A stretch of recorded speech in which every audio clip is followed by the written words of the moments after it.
एक ऐसा नोटिफिकेशन जिसमें लाखों बच्चों को बेसब्री से इंतजार रहता है पूरे साल भर कि ये नोटिफिकेशन कब आएगा, ये नोटिफिकेशन कब आएगा।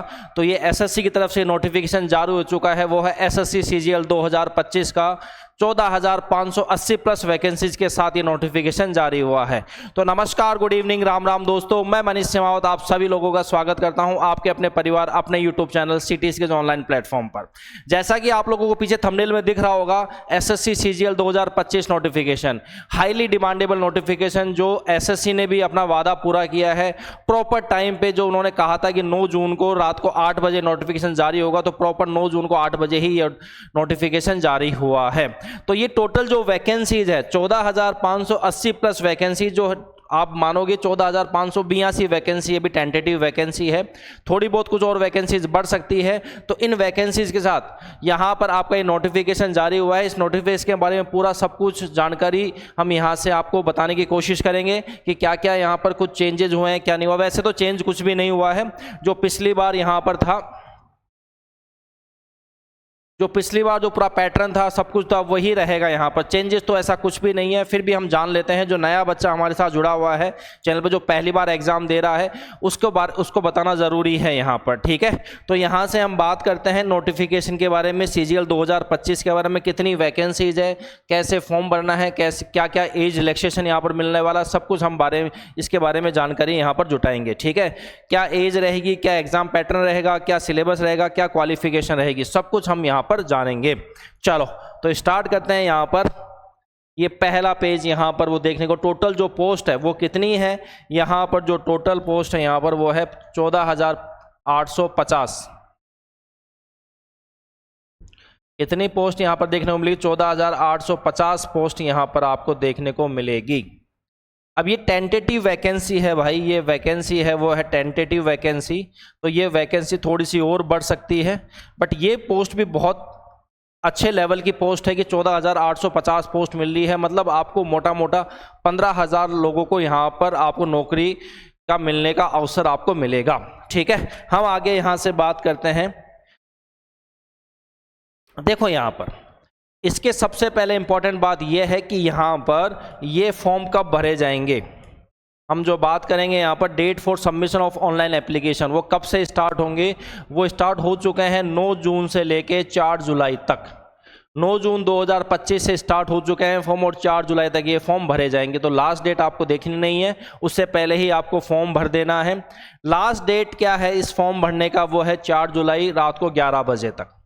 4 जुलाई रात को 11 बजे तक इसका है। और इसका जो पेमेंट की लास्ट डेट है वो है 5 जुलाई, मतलब एक दिन एक्स्ट्रा। वो जो हर एग्जाम में आपको एसएससी देता है, एक दिन एक्स्ट्रा देता है। इसके अलावा date of window for application form correction, कोई भी गलती हो जाए, कोई भी त्रुटि हो जाए तुम्हें फॉर्म भरने में, ठीक है, तो उसकी भी यहाँ पर एक डेट खुलेगी। वो खुलेगी कब? 9 जुलाई से 11 जुलाई तक, रात को 11 बजे तक। 9 जुलाई को स्टार्ट होगा। कोई भी करेक्शन आपको करना है, कोई मदर्स डेट गलत, कोई मदर्स नेम गलत भर गया, फादर्स नेम गलत भर गया, या खुद का नाम में कोई स्पेलिंग गलत हो गई, ठीक है, कुछ भी यहाँ पर त्रुटि होती है आप लोगों को, कुछ भी करेक्शन होता है तो आप यहाँ से करेक्शन कर सकते हैं 9 जुलाई से 11 जुलाई के बीच में, ठीक है। आगे यहाँ पर बात करते हैं। देखो सबसे इंपॉर्टेंट चीज़ क्या है, टेंटेटिव यहाँ पर जो शेड्यूल है टीयर 1 का, जो कंप्यूटर बेस्ड पेपर होगा, सीबीटी ही पेपर होता है, कंप्यूटर बेस्ड पेपर तो ऑफलाइन पेपर नहीं होता, ऑनलाइन ही ये पेपर होता है।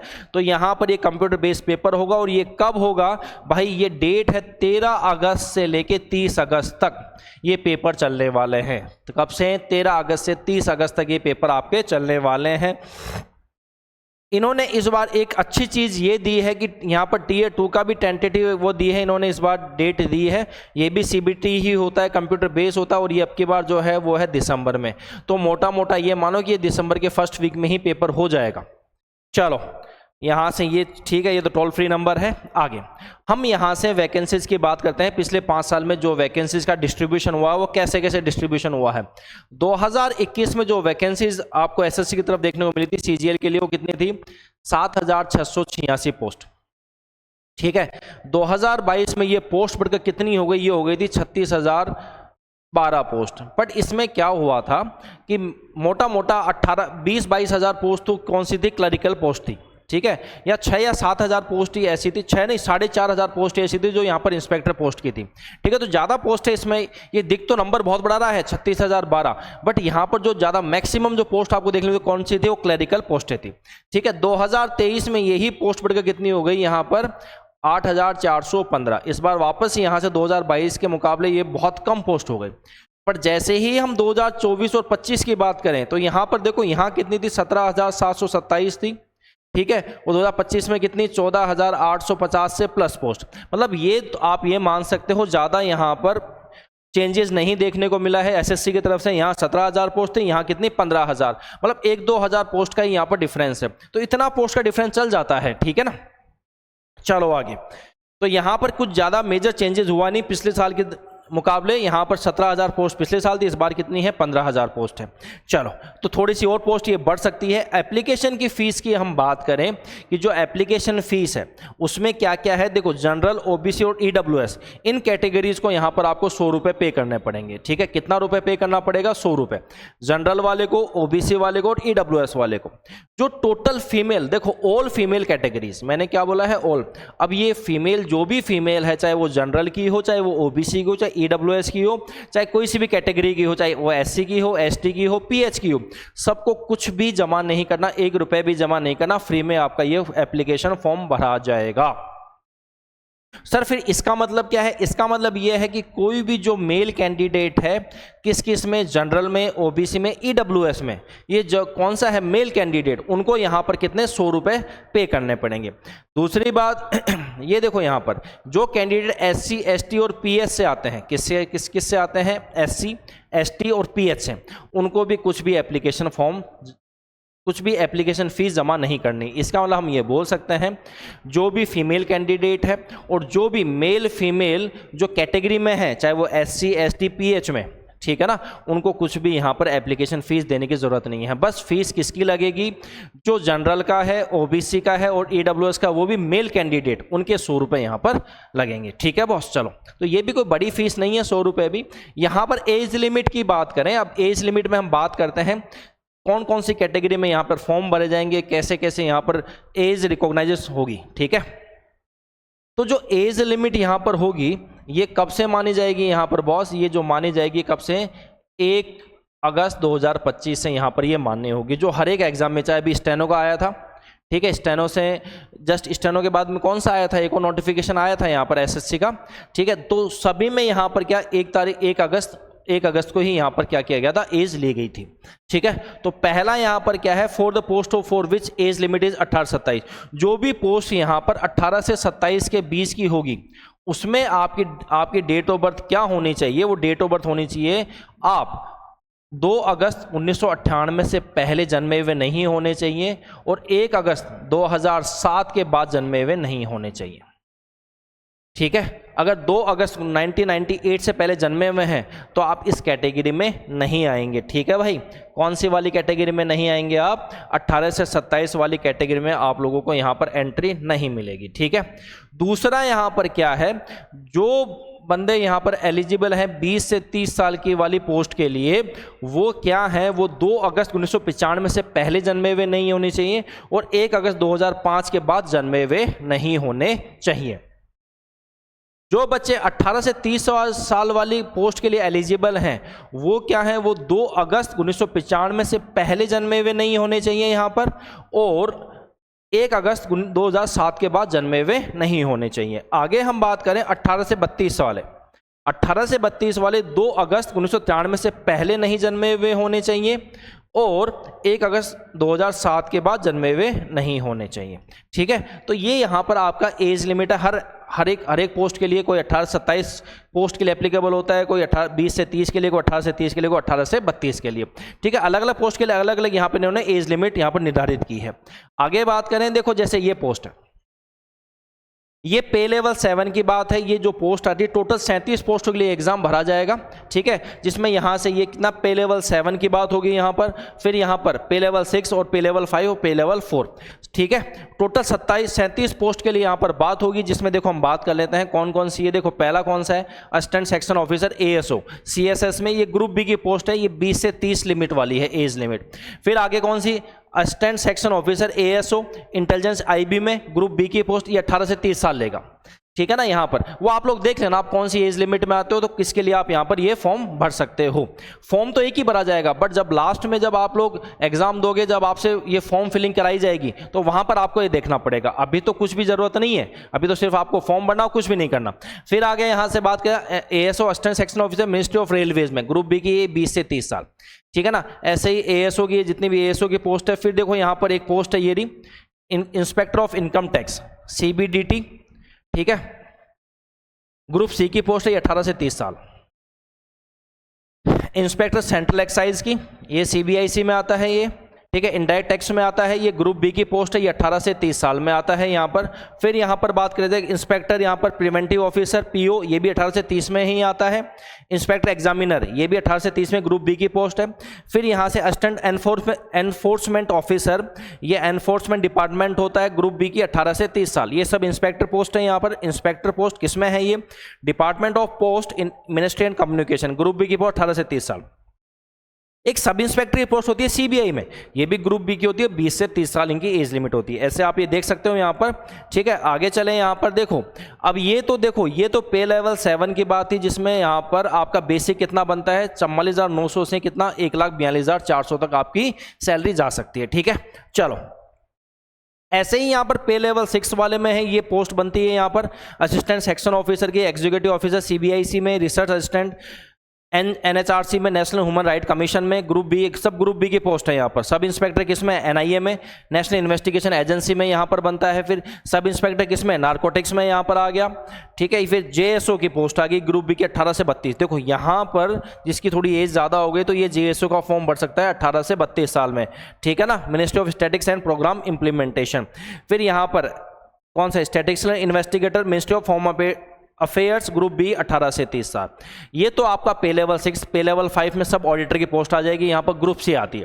पे लेवल 5 में सब ग्रुप सी की आएगी, पे लेवल 4 में भी सब ग्रुप सी की ही पोस्ट आती है, ठीक है। 2800 पे ग्रेड में ये बनता है। चलो चले आगे, यहाँ पर ये सब टैक्स ट्रेंड की पोस्ट होगी, सब इंस्पेक्टर की, यहाँ पर सब इंस्पेक्टर की पोस्ट एक होती है सेंट्रल ब्यूरो ऑफ नारकोटिक्स, ठीक है ना। चलो, यहाँ से ये एक वो भी है रिलैक्सेशन वाला है। एज रिलैक्सेशन में कैसे कैसे क्या होगा ये सबको पता होता है। SC/ST में 5 साल का यहाँ पर है, जैसे कोई भी बच्चा यहाँ पर 18 से 30 साल वाली एज लिमिट में आता है, उस पोस्ट के लिए होता है, तो उसको 5 साल और ऐड करो, वो 35 साल तक काम करेगा, ठीक है। OBC को 3 साल के लिए है, PWBD अनरिजर्व के लिए 10 साल का, PWBD OBC के लिए 13 साल का, PWBD SC/ST के लिए 15 साल का। एक्स सर्विसमैन जो रिटायर हो चुका उसके बाद 3 साल का उसको रिलैक्सेशन मिलता है। जैसे यहाँ पर एक बार पूरा देख लेना आप लोग, ठीक है। चलो आगे, अब यहां से क्या है, एजुकेशनल क्वालिफिकेशन क्या रहेगा आपका, ठीक है, एज ऑन 1/8/2025, ठीक है। यहां से आपका क्या रहेगा, देखो JSO के लिए क्या रहेगा, आपके पास क्या क्या होना चाहिए, बैचलर डिग्री होनी चाहिए इन एनी सब्जेक्ट। दूसरी बात, एटलीस्ट कम से कम 60% मार्क्स आपका मैथमेटिक्स एट 12th स्टैंडर्ड, मतलब 12th में आपके पास क्या होनी चाहिए, मैथमेटिक्स होनी चाहिए, और कम से कम 60% मार्क्स आपके होने चाहिए, ठीक है। और इसके अलावा या तो ये हो बैचलर डिग्री हो यानी सब्जेक्ट में, या फिर इसमें बैचलर डिग्री हो, इसके अलावा मैथमेटिक्स सब्जेक्ट होना चाहिए आपका 12th में, या फिर क्या हो with statics as one of the subjects at degree level. Degree level में आपके पास क्या हो, स्टैटिक्स सब्जेक्ट हो, जब भी आप JSO के लिए एप्लीकेबल हैं भाई। दूसरा यहाँ पर स्टैटिक्स इन्वेस्टिगेटर ग्रेड 2, इसमें क्या क्या होगा आपका, bachelor degree in any subject with statics as one of the subject. आपका एक सब्जेक्ट बैचलर डिग्री में कौन सा होना चाहिए, स्टैटिक्स होना चाहिए। The candidate must have study statics as a subject in all the 3 और all the 6 semester of the graduation course, ठीक है। आपका बैचलर डिग्री में क्या होना चाहिए, स्टैटिक्स सब्जेक्ट होना चाहिए, जब जाके आप इसके लिए एप्लीकेबल हो। फिर यहाँ पर ऑल अदर पोस्ट मतलब सब कुछ, जिसमें जो भी इंस्पेक्टर पोस्ट आ गई यहाँ पर, इन दोनों के अलावा उसमें सिर्फ आपकी कहीं से भी आप बैचलर डिग्री करो, ठीक है, कहीं से भी आप UG कर लो, और आप यहाँ से कोई सी भी यूनिवर्सिटी से जो रिकॉग्नाइज यूनिवर्सिटी है, तो आप इसके लिए एप्लीकेबल हो, ठीक है भाई। समझ में आ गया होगा ये बात। आगे स्कीम ऑफ एग्जामिनेशन, अब ये एग्जाम स्कीम कैसे कैसे रहने वाली है। देखो यहाँ पर क्या क्या है, यहाँ पर दो पेपर आपको देखने को मिलेंगे, टीयर 1 और टीयर 2। टीयर 1 यहाँ पर नंबर ऑफ क्वेश्चन 100 क्वेश्चन होते हैं, 200 मार्क्स का पेपर होता है और टाइम अलाउट कितना होता है, टाइम अलॉटमेंट ये 60 मिनट का होता है। ये इसका जो नेचर रहता है वो रहता है क्वालिफाइंग नेचर रहेगा, ठीक है ना। कौन सा नेचर रहेगा भाई, क्वालिफाइंग नेचर रहेगा, सिर्फ आपको कट ऑफ पास करनी है। फिर ये जो पूरी जितनी भी यहाँ पर आपकी कट ऑफ बनेगी, आपका जो भी आपको पोस्ट आपको अलॉट होनी है वो आपकी होनी है सिर्फ और सिर्फ किससे, टीयर 2 एग्जामिनेशन से। इसमें टोटल नंबर ऑफ क्वेश्चंस 130 होते हैं। इसमें क्या क्या होता है, ठीक है, इसमें आपको मैथ्स मिलेगा, रीजनिंग, इंग्लिश और जीके, ठीक है। ये चारों सब्जेक्ट होंगे, 390 मार्क्स का पेपर होगा, 120 मिनट का आपको समय, 2 घंटे का समय मिला जाएगा। इसके साथ साथ कंप्यूटर नॉलेज का पेपर भी होगा, उसमें 20 क्वेश्चंस होंगे, 15 मिनट होंगे, बट ये क्वालिफाइंग होगा बॉस, ये क्या होगा आपका, क्वालिफाइंग होगा। इसके अलावा आपका यहाँ पर डाटा एंट्री स्पीड टेस्ट मतलब टाइपिंग टेस्ट भी होगी 15 मिनट की, और ये भी क्या होगा आपका क्वालिफाई। इसमें क्या है कि आपको स्पीड चाहिए होती है 27, 28, 26 की स्पीड, आपको 26 वर्ड पर मिनट की यहाँ पर स्पीड आपको देखने को मिलेगी यहाँ पर। इतने में आपका काम हो जाएगा। चले अब देखो एग्जाम पैटर्न क्या रहेगा टीयर 1 का। एग्जाम पैटर्न की बात करें, इसमें कौन कौन सब्जेक्ट होते हैं, एक तो रीजनिंग होता है यहाँ पर, एक तो यहाँ पर सब्जेक्ट जो होगा कौन सा होगा, रीजनिंग होगा। दूसरा कौन सा होगा, जीए जनरल अवेयरनेस, मतलब उसमें जीके भी आ गया, जीएस भी, करंट अफेयर, ये सब कुछ आ गया, ठीक है। फिर यहाँ से क्वांटिटेटिव एप्टीट्यूड मैथ्स का सेक्शन रहेगा यहाँ पर। इसके अलावा फिर कौन सा चौथा, कौन सा, इंग्लिश। सबके 25 क्वेश्चन देखने को मिलेंगे। सब कितने थे होंगे, 50 मार्क्स से, मतलब हर एक क्वेश्चन 2 मार्क्स का होगा, 60 मिनट का समय होगा, 100 क्वेश्चन आपको करने हैं, 200 मार्क्स का पेपर होगा, 60 मिनट का होगा, क्वालिफाइंग होगा। यहाँ पर नेगेटिव मार्किंग बिल्कुल रहेगी, 0.50 नेगेटिव मार्किंग रहेगी हर एक गलत सवाल के लिए। अगर आप गलत सवाल करते हो तो 50 मार्क्स आपका डिडक्शन हो जाएगा। एग्जाम पैटर्न टीयर 2 ये क्या रहता है, इसमें क्या होगा, आपको दो यहाँ पर सेशन 1 सेशन 2 दो सेशन होंगे। सेशन में भी क्या होगा, सेक्शन होंगे आपके। सेक्शन में कैसा, पहला सेक्शन इसमें मॉड्यूल 1 और मॉड्यूल 2। मॉड्यूल 1 मॉड्यूल 2 में क्या रहेगा, मैथ्स और रीजनिंग रहेगा। ये एक साथ ही आपका खुलेगा, ठीक है। टोटल ये आपका 60 मिनट का समय लेगा, 30 क्वेश्चन इसमें, 30 क्वेश्चन इसमें, ठीक है। 3-3 मार्क्स के क्वेश्चन होंगे, प्रत्येक क्वेश्चन 3 मार्क्स का होगा, तो 90 मार्क्स का पेपर ये, 90 मार्क्स का ये। तो यहाँ पर जो आपको ये देखने को मिलेगा, ये टोटल कितने का हो गया, 180 मार्क्स का पेपर यहाँ पर हो गया। जो वेटेज आपको देखने को मिलेगा बॉस यहाँ पर, किसका, मैथ्स का। जो मैथ्स का वेटेज आपको देखने को मिलेगा वो कितना है, 23%। रीजनिंग का भी कितना है यहाँ पर, 23%, और 1 घंटे का समय। ये एक साथ मिलेंगे, लेकिन आपसे 1 से लेकर 60 क्वेश्चन तक। पहले स्टार्टिंग में 30 मैथ्स के, फिर 30 रीजनिंग के। जैसे आपको जो पहले करना वो कर सकते हो। जैसे ही ये सेक्शन खत्म होगा, जैसे ही 1 घंटा खत्म हो गया, फिर आपका दूसरा यहाँ पर सेक्शन खुलेगा इंग्लिश का और जीके का। इंग्लिश में आपको 45 क्वेश्चन देखने को मिलेंगे, वो 135 मार्क्स के, ये 25 क्वेश्चन यहाँ पर 75 मार्क्स के, ठीक है ना। टोटल 210 मार्क्स के यहाँ पर ये देखने को मिलेगा। जो यहाँ पर इंग्लिश का है वो कितने का है, 35% है, और यहाँ पर जीके 19%। यहाँ भी आपको पूरा 1 घंटा मिलेगा। तो जो आपकी कट ऑफ जो बनेगी आपकी, वो क्या कहाँ से बनेगी, वो इन 2 सेक्शन से बनेगी। तीसरा सेक्शन यहाँ पर जो है वो है सेशन नंबर 2। जो सेक्शन 3 है उसमें मॉड्यूल 1 कंप्यूटर नॉलेज का पेपर होगा। ये पास करना बहुत ज़रूरी है, क्वालिफाइंग है। 20 क्वेश्चन यहाँ पर देखने को मिलेंगे और 60 मार्क्स का, हर एक क्वेश्चन 3 मार्क्स का। यहाँ भी आपको नेगेटिव मार्किंग होगी, क्वालिफाइंग होगा, 15 मिनट का समय होगा। और डाटा एंट्री है, 1 डाटा एंट्री यहाँ पर होगा आपका। टाइपिंग टेस्ट होगा, 26 वर्ड पर मिनट होगा आपका, उसका टाइमिंग होगा, और यहाँ पर ये आपका 15 मिनट का रहेगा, ठीक है ना। तो ये पूरा आपका पेपर रहेगा यहाँ पर, 2 घंटे 30 मिनट का पेपर आपको देखने को यहाँ पर मिलेगा, राइट। चलें आगे। तो ये तो पूरा आपका पेपर होगा यहाँ पर। आपको यहाँ पर ध्यान से बात को सुनना, बहुत बच्चे फेल होते हैं कंप्यूटर में, तो कंप्यूटर को आपको इजीली नहीं लेना, इसको पढ़ना है आपको। अगला देखिए यहाँ पर स्किल टेस्ट। ये बताई दिया हमने स्किल टेस्ट क्या क्या होता है। 2000 वर्ड्स यहाँ पर टाइपिंग करने पड़ेंगे 15 मिनट में, मतलब 26 की स्पीड आपके यहाँ पर होनी चाहिए। DEST यहाँ पर ये आपका स्किल टेस्ट हो गया, mandatory for all the post, सभी पोस्ट के लिए मैंडेटरी है, सभी को यहाँ पर ये तो इसकी क्या आपको देना ही पड़ेगा टाइपिंग टेस्ट। क्वालिफाइंग नेचर होता है। और यहाँ पर आपका ये पूरा मैंने यहाँ पर आपका क्या बताया है, पूरा यहाँ पर आपका ये नोटिफिकेशन का जितनी भी इंफॉर्मेशन थी ये पूरी यहाँ पर ख़त्म होती है। ठीक है, मोटा मोटा ब्रीफ में मैंने पूरा आपको ये बता दिया है। छोटी जितनी भी बातें थी आपके लिए वो इंपॉर्टेंट बातें थी। अब बस आपको क्या करना है, 4 जुलाई से पहले ये फॉर्म को भरना है। अब कई लोगों के बीच में यह आएगा कि सर आगे क्या, आगे की रणनीति, कि आगे की रणनीति हमारी कैसे रहेगी इसके बारे में हम बात करेंगे अगली वीडियो में। यहाँ पर आपके लिए अगली वीडियो आएगी, पूरी स्ट्रेटेजी वीडियो आपको देखने को मिलेगी अब। ठीक है, पूरी आपके सामने स्ट्रेटेजी वीडियो आएगी, आपको पढ़ना कैसे है, अगले 2 महीने कैसे मैनेज करने हैं, उसके बाद आपको मेंस के लिए कैसे मैनेज करना है। इस चैनल पे जो क्लासेज आएगी मैथ्स और रीजनिंग की, अब डेली बेसिस पे आपको क्लासेस देखने को मिलेगी। PYQ कैसे आएंगे, जो भी एग्जाम अभी हुआ है रिसेंटली उसके PYQ कैसे आएंगे, प्रैक्टिस पेपर कैसे आएंगे, वो सब कुछ आपको देखने को मिलेगा। बस आपको करना इतना सा है, चैनल को सब्सक्राइब करना है। ठीक है, चैनल को सब्सक्राइब करना है, उसको शेयर करना है। और टेलीग्राम चैनल है, इसको जरूर ज्वाइन कर लियो भाई। टेलीग्राम चैनल है, इसको ज्वाइन करना। टेलीग्राम चैनल का जो नाम है वो है करियर टारगेट क्लासेस,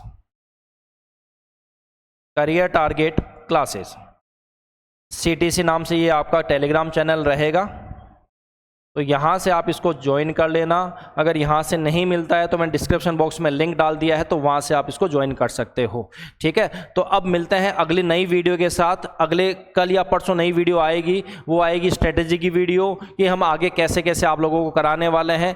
प्री के लिए आपका हम कैसे साथ देंगे और मेंस के लिए कैसे साथ देंगे। तो आज के लिए इतना ही था भाई। Thank you very much. मैं आशा करता हूँ आपको जो चीज़ें मैंने बताई है नोटिफिकेशन की यहाँ पर, वो आपको समझ में आई होगी। तो आज के लिए इतना ही भाई। जय हिंद, जय Bharat. Thank you very much.